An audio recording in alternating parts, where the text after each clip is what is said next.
Welcome to the presentation today about the structured output when working with OpenAI. So I will first go to the official cookbook of OpenAI here. When you put in structured output OpenAI in the Google, it should lead you to this link, and it should be this one. So first, why structured output? So as you know that when we send a prompt to GPT, it will generally have no kind of strict generation. So it will respond, but it might not be the one that you find like in the same format that you find. In order to override that, sometimes you can give it a prompt and say that like you expect this kind of output. But even if we already send the prompt, sometimes that really was not adhered to it. So that's why we have this structured output to maintain the consistency between the generation of GPT. So first, we will have two kind of usage. One is the response format usage, which means we provide a format that the GPT should correspond to. And the second thing is the function call. So we use the function calling from GPT to generate the structured output. So here's an example in the OpenAI cookbook. One note is that the not every model is available for the structured output. I think it should be from GPT 4.0 mini and above. So first here is the example of being a math user. So the question you're trying to solve is that you want GPT to generate a step-by-step solution to your math problem, and you want it to strictly provide the consistent output. So how can you do that? So first we have a prompt here, which will be sent later to GPT, and we have here a um, JSON format. So as we know before, when we using the um, chat completion create, then we should have a kind of like a schema that will be the function calling that the GPT must correspond to. So the same is the same kind of application here when we have this response format. So for a detailed breakdown, first we will have a chat completion create, which will create a response from GPT. And here, so first here that the system will tell the GPT that it is a math tutor and it should provide a step-by-step solution with the final answers to the users. And then the users will type in a question, for example, how to solve like 2 minus x equal to 0, and what should x be? And then this is the main spot where we have this response format. Here is a schema. So it looks kind of similar to the function calling schema that we have a type of JSON schema. And then inside the JSON schema, we also have the name, the type of the schema, and then the property. So in this, it means that we have a kind of a class called math reasoning, and inside that is a subclass of step. So a math reasoning will include many steps, and each step will be the explanation of what is the current step and the output of that step. So if we have like 2 minus x equal to 0, the first step would be we change x from the left hand side to the right hand side, and then it should be like x equal to 2, something like that. So that is one step. And if we have a longer equation, then it should have more steps. And the math reasoning should also have a final answer here. So when we pass this to the GPT, we will receive something like this. So for example, if we want to solve this equation, we will have something like this as the result. So it will be a dictionary of steps. So a steps here will be a list of smaller steps, and each smaller step will have an explanation of what the GPT is going to do. It was doing in that step, and it should have the output of that step also. So it will be a bit hard to look when follow this. Then we can use the for loop to kind of extract the content inside that response to show us the whole step here. So here this whole thing here is a math object, and inside a math object there will be multiple steps. So the first step here would be like this, and then it just continue solving the math equation with some more additional steps. And then when all the steps have been done, then it has the final answer here, and it should be a math object here. The second way to do is that we can define a base model using Pydantic. So instead of like having a long schema provided for the GPT, we can have a short classes definition here.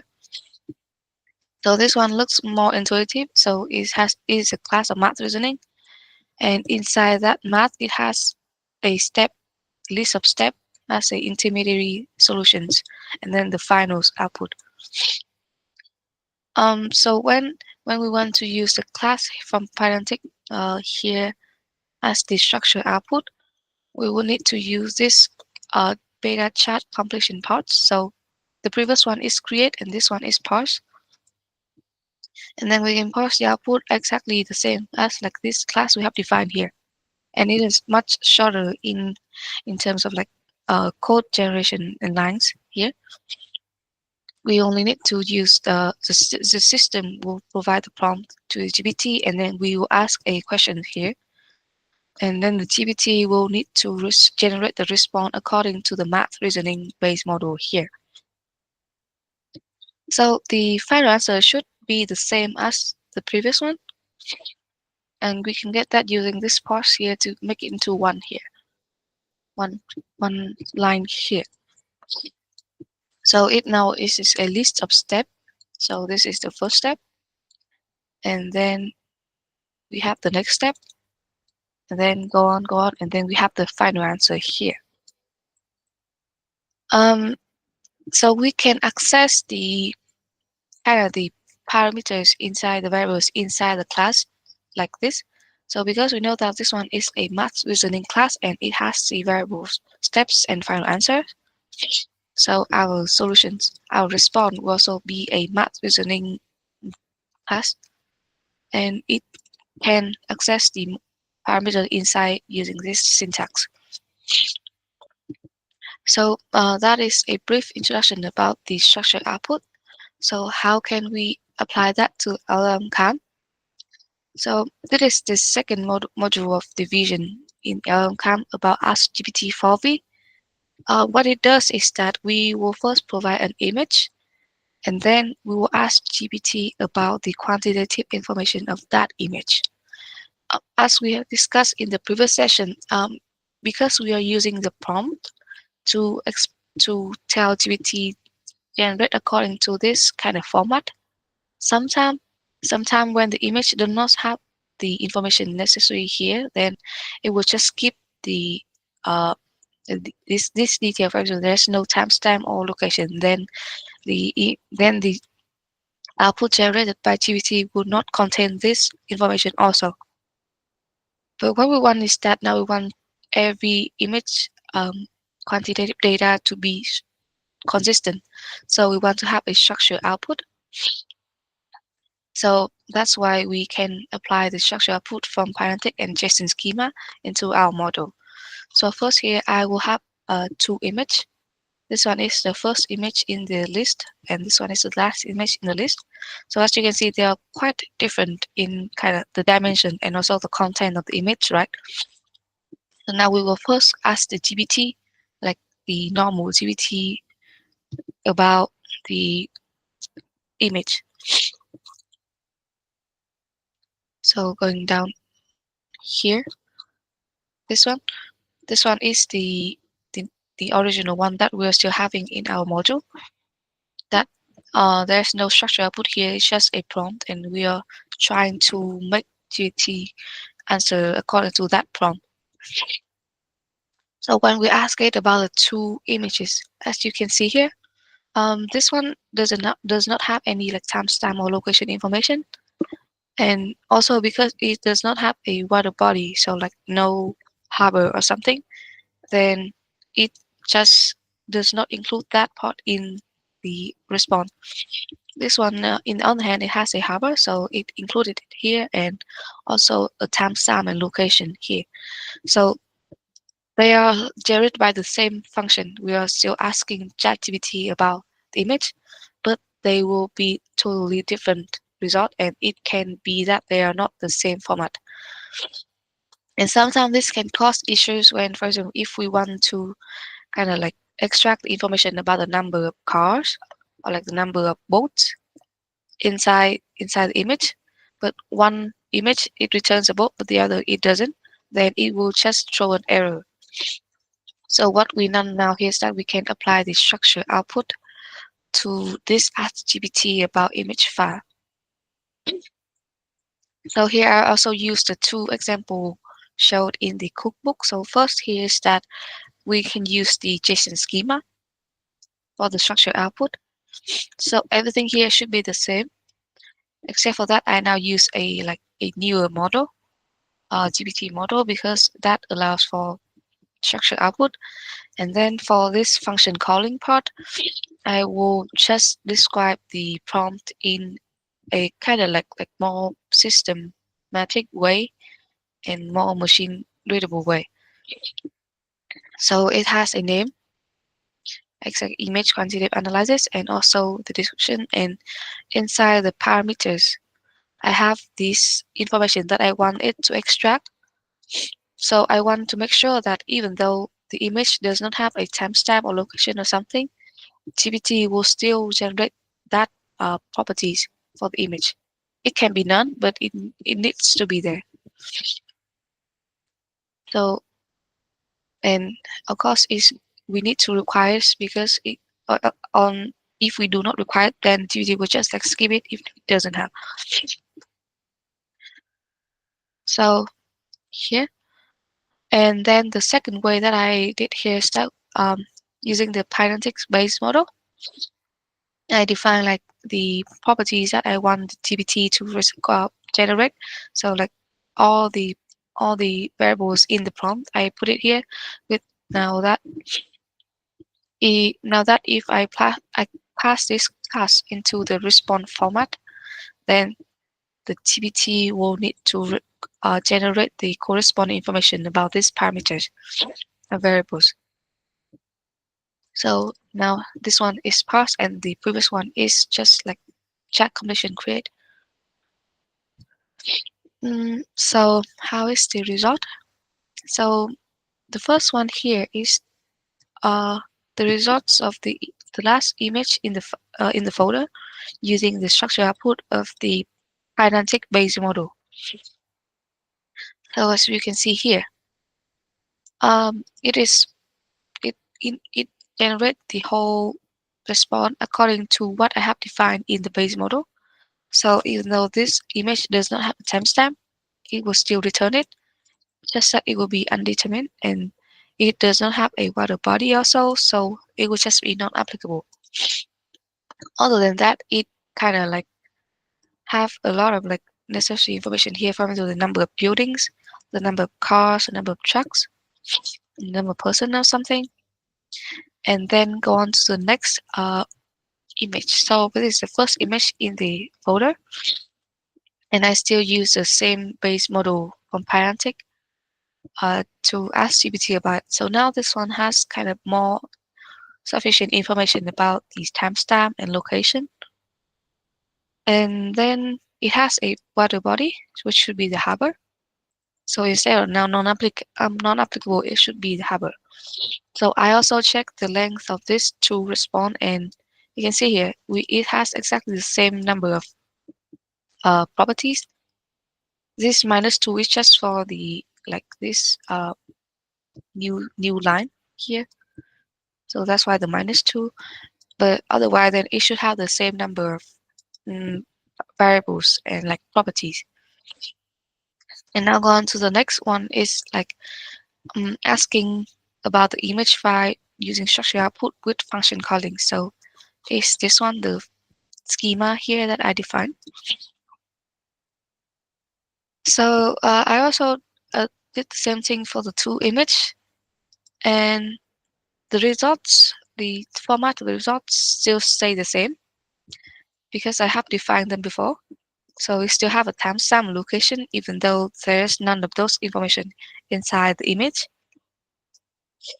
And the same for the all the image. So it should have the necessary information here, and the length of this to respond should also be the same, and it should also be similar to the length of this to respond. So like even though the because we are asking GPT, so sometimes the information returned might not be like 100% exactly the same every time. So for example, this one we have like 720 by 576, but this one we have like the reverse number. But in general, like the format that we are looking here, it stays the same. So this when we use a structure output, we can like kind of strict the response of GPT to be in the same format. That can prevent us from coming into some errors about different format and like key error when we try to extracting some information of this JSON file.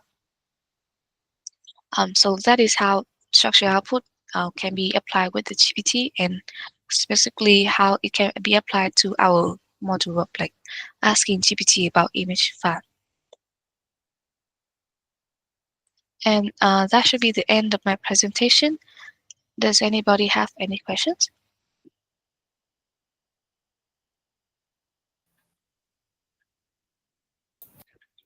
This is just curious, but so this response format, it kind of does it, if I understand correctly, does it kind of replace our current format that is the content, the role, and everything else? Well, it does not exactly like replace. So we have when we apart it is another parameters for the ChatGPT like completion part. So Yeah. previously, mm, yeah. So Message. previously it was mm, Just sorry. I mean, like the message list, because we also access the kind of response choices and then message. So is mhm. it replacing the inputted format? Will it replace the original format? Do you mean like this original format of the prompt? So like Yeah, this one? yeah. Yes, yes. I try to make it as similar as possible. So I just copy the whole thing here into Oh, the no, no, no. I mean like the original. So if you look at the response dot. So in the original one, you extract the message with the respond message mhm, choices and then message and then content. So yeah, the original formats that I mentioned of the message is the like JSON with properties like content, role, and then is anything else, right? yeah. So this inputted response format will kind of replace that original format of the message to anything that we want. That's is that correct? Yeah, kind of like it will change according to the base model that's we have defined. Mm-hmm. So it's the syntax. I mean, like the structure of the output is a bit different. So we still have a response in the choices, Mm-hmm. but now it should be like I think these two are kind of different. So if we use the function calling, then that part should be in the arguments. So instead of like the so Okay. previously our arguments will be like the just the parameters, right? But now the arguments will be the content, the final contents that we output. Okay. And Um, if one, I think I yeah, got it. Sorry for interrupting you. Like does it this, if I understand correctly, then this response format will be applied to any function or like any responses from a single GPT agent, right? We cannot change it according to the tools, yeah, right? yeah. So it's like defined in the open AI. So not like our defined parts. So this one is like it is comes directly from the chat completion creates here. Mm-hmm. And it's I think it depends on the model, but at least for this model, then it should look something like this. That so this one here, when we have until this part, it should be the all the parameters that we are having here. It should be inside a list or like a dictionary, and then we just parse it together. Okay. And if we use the base model, it will also have a bit different kind of output. Uh, but it should be easier to like parse. So the final message here, it will just be like this, uh, like kind of like this one. Yeah. So it will be like a list of parameters, variables that we have defined in the base model, and then we just need to parse it. We don't need to extract it from the function calling arguments anymore. Okay. Okay. That's all my questions. Thank you for the question. Um, Yeah, but actually, I didn't get that part. But I think if at the first place, I understand this is applied for the a return value output. So we get the output for formatted output, right? Yeah. Yes, that's correct. And I think this might be a bit related to the current discussion, but also for example, function callings, we also pass the argument parameters for the function argument. And here, in here, does it really specify the passed function argument? Or in this example, there is not like that.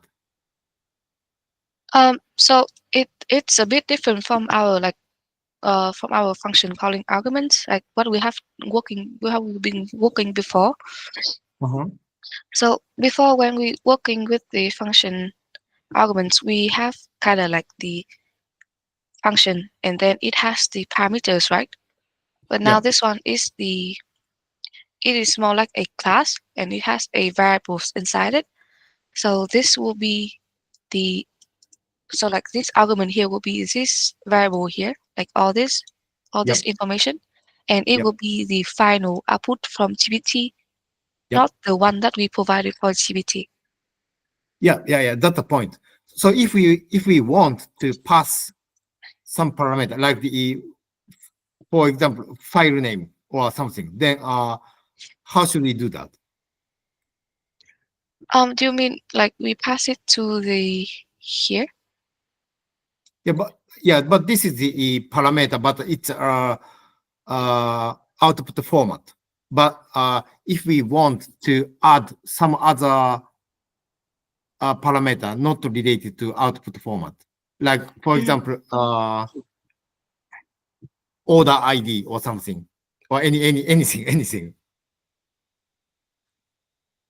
How can I? Um, that I haven't investigated in, but I am not sure if it will create conflicts with this one, because like even though this one is defined in a function format, it's Yeah. actually like receiving like the output format from GPT.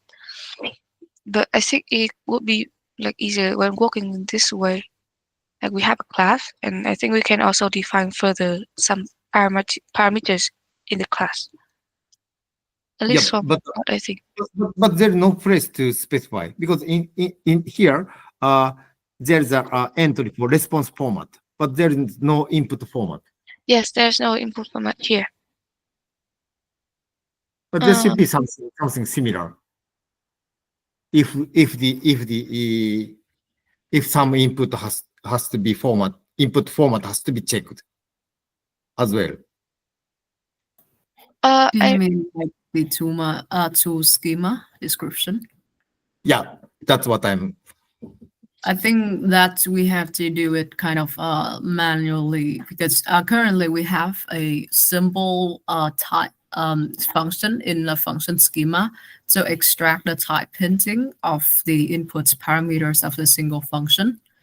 So this will automatically create the arguments or like the formats of the input arguments. However, it's not really complex yet. So we can consider putting using data classes or Pydantic models to create a more complex definition for our automatic module. But I don't think we can do anything in particular using OpenAI APIs, but I think we have to do it on our own module. Yeah, I understand. But for example, here it uses a completion parse. So this is their function or their, how can I say, wrapper for the create to parse the response format, which is given by the Pydantic format. So probably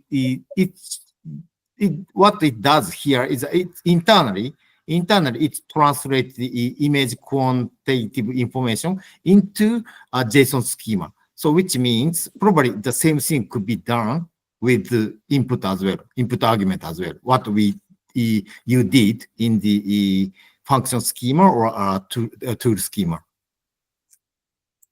So everything. So in principle, everything should be written in Pydantic type checking, like Fast API does. Yeah, I think that like there are some libraries that using Pydantic to transform the OS to the complete module. But at least when I was working with how it can be applied to LLMCAM, it is not that like there will be some cases that it cannot like transform. So I haven't like have a look further at it. But at least for this one, at least for this part, this one here is just like the structure output that we want, and that is our function. So the activity here is still our function. And like if we still want an input, there is still an input here for the path.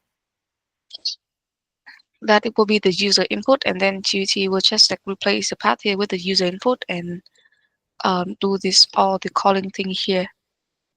And then, but now that it will just use a specific defined format for the response. Yeah, but yeah,